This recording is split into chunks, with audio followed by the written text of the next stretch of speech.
purpose of this video is to enable you to compute the area between any number of points whose coordinates are known. Here I have this figure and it is made up of 5 different points, and I know the coordinates of each point. Now if I want to calculate the area of this figure, let's see how I can do it. Okay, the first thing that you need to do is list all the coordinate of the points, the x coordinate and the y coordinate of the points in the table format as shown in this screen.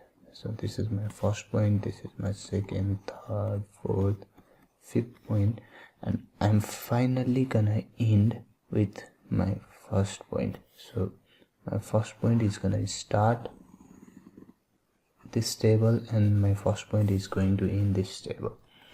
So the next step that you need to do is multiply the x coordinate of this point with the y coordinate of the next point and write the value over here.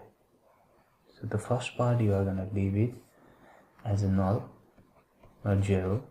The first part is gonna be null. Then from over here you are gonna multiply this and write it over here. Similarly, multiply this, write the value over here, multiply this, write the value, multiply this, write the value, multiply this, and write the value over here.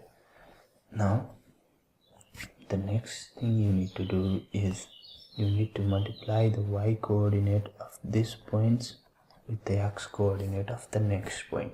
So you multiply this and write the value over here, multiply this, write the value over here, you again multiply this, write the value. Similarly you do this, write the value over there, you multiply these 2 points, write the value over here, and for the final part, this part is going to be null at the end and this part is going to be null at the beginning.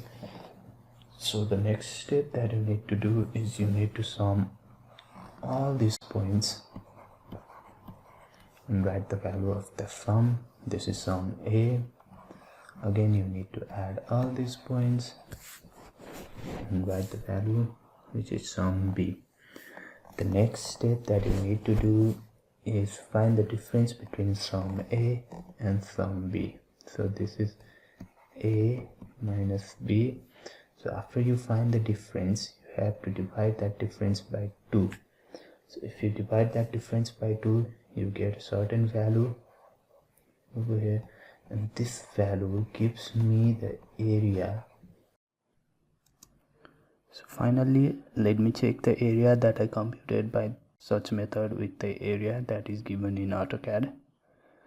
So area, object, select the object, and you can see the area is 51606.42, which is quite precise with the area I computed from the other method.